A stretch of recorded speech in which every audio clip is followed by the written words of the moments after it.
ዛሬው የህዝብ ተወካዮች ምክር ቤት ውሎ ጠንከር ያለ ጥያቄ ካነሱትና ጠቅላይ ሚኒስትሩንም እንዲሁም የምክር ቤቱን አባላቶች ፈገግ ካስባሉ ጥያቄዎች መካከል አንዱ የዶክተር ደሳለኝ ጫኔ ጥያቄ ነው።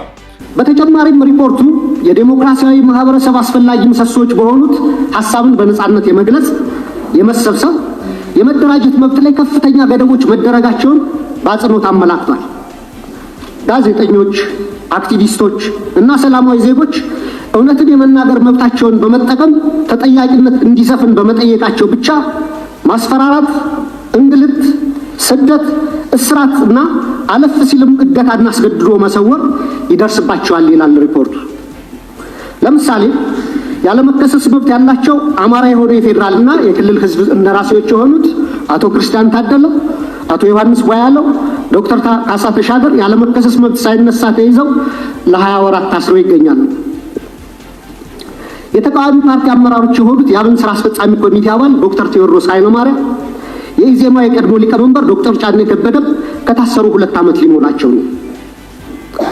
በተመሳሳይ በርካታ የአማራ ጋዜጠኞች እንደ ምሳሌ መስከረም አበራ፣ ገነት አስማማ፣ ጋዜጠኛ ጎበዜ ሲሳይ፣ ጋዜጠኛ አባይ ዘውዱ፣ ጋዜጠኛ ዳዊት በጋሻውና ቴዎድሮስ ንብረት፣ የአማራ ምሁራን የሆኑት ዶክተር ወንዶሰን አሰፋ፣ ረዳት ፕሮፌሰር ሲሳይ ብቸው፣ ፕሮፌሰር ማረጉ ቢበይን፣ ዶክተር ዘሪሁን ባህሪ፣ ዶክተር መሰረት ቀለመወርቅ፣ ዶክተር ገብረአብ አረሙ፣ ረዳት ፕሮፌሰር ዳኛ አበበን የመሳሰሉ ምሁራን እና ጠበቃ ለሊ ምረቱና ጠበቃ ኤርሚያስ መኩሪያ አይነት የህግ ባለሙያዎች እንዲሁም የመንግስት ሰራተኞችና ወጣቶች በአጠቃላይ 182 የሚደርሱ አማራዎች በ25 የሽብርና ህገ መንግስታዊ ወንጀሎች መዝገብ ተከሰው ያለ ፍትህ ለ20 ወራት በፍርድ ቤት ይመላለሳሉ። የዘገየ ፍትህ እንደተነፈገ ይቆጠራል እንዲሉ የፍትህ ስርዓቱ ዛሬም ቀልጣፋና ፍትሃዊ ውጤት ማምጣት እንዳልቻለ አመላካች ነው። በኢህአዴግ ጊዜ ይደረግ እንደነበረው ሁሉ ፍርድ ቤት በተደጋጋሚ ይመላለሳሉ። ፍትህ ግን እንደ ሰማይ ርቋቸዋል።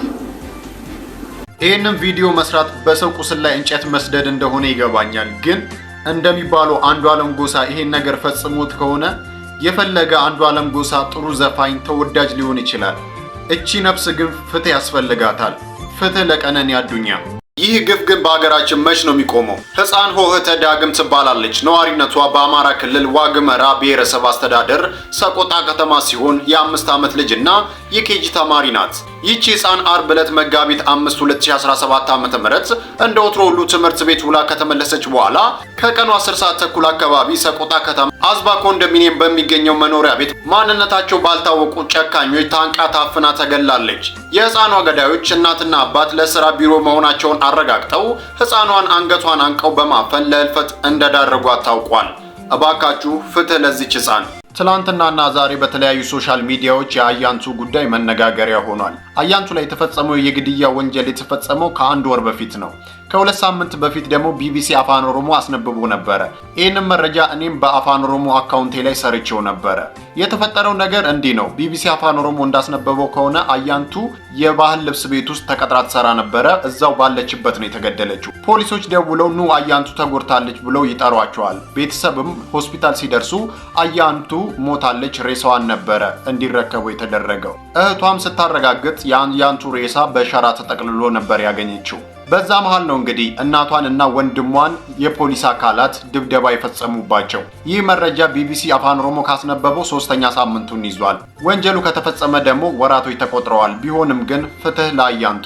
የዋሊያዎቹ ጨዋታ አስመልክቶ የቀድሞ አሰልጣኝ ሀሳባቸውን አጋርተዋል። የቀድሞ የዋሊያዎቹ ዋና አሰልጣኝ ውበቱ አባተ ብሔራዊ ቡድኑ ላይ አላስፈላጊ አስተያየቶችን መስጠትና ማሸማቀቅ የሀገር ክብርን ዝቅ ማድረግ ነው ሲሉ ገልጸዋል።